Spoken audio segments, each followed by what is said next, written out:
σκηνοθέτης, γυρίζω μια ταινία. Ταινία? Με τι ταινία? Στην Τζαϊκού συνάντησα τυχαία ένα παλιό φίλο από τα χρόνια του Αμβούρου. Χαμένο.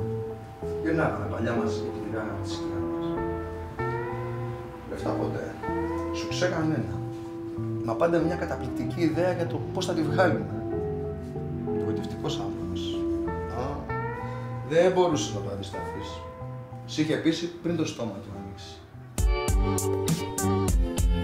Σε είχε πείσει και χρειαζόταν καν το στόμα του να ανοίξει. Μια εποχή στη φυλακή το σκάσε στη μεταγωγή. Έστησε πόκερ με τους μπάτσους και τους πήρε το κλειδί. Μια γυναίκα του είχε πει πως πρέπει να σοβαρευτεί. Να βρει δουλειά, άμαξε σπίτι για να νοικοκυρευτεί. Μωρό μου πάντα είμαι σπίτι αφού ο κόσμος μας ανήκει. Όχημα μου τα όνειρά μου. Το είδα, σε σκέφτηκα και το πήρα. Επάγγελμά μου, η τεμπελιά μου αρσεί τον περιορισμό. Χίλιες ταυτότητες, μα πάντα ένα πρόσωπο. Απρόβλεπτο, έλογο, υπανικόβλητο, συμβίβαστο ή αφόρο. Μια ζωή, ένα ταξίδι ολίγων αφορισμών. Επαναξιολόγηση όλων των αξιών. Μια ζωή, ένα ταξίδι ολίγων αφορισμών. Επαναξιολόγηση όλων των αξιών.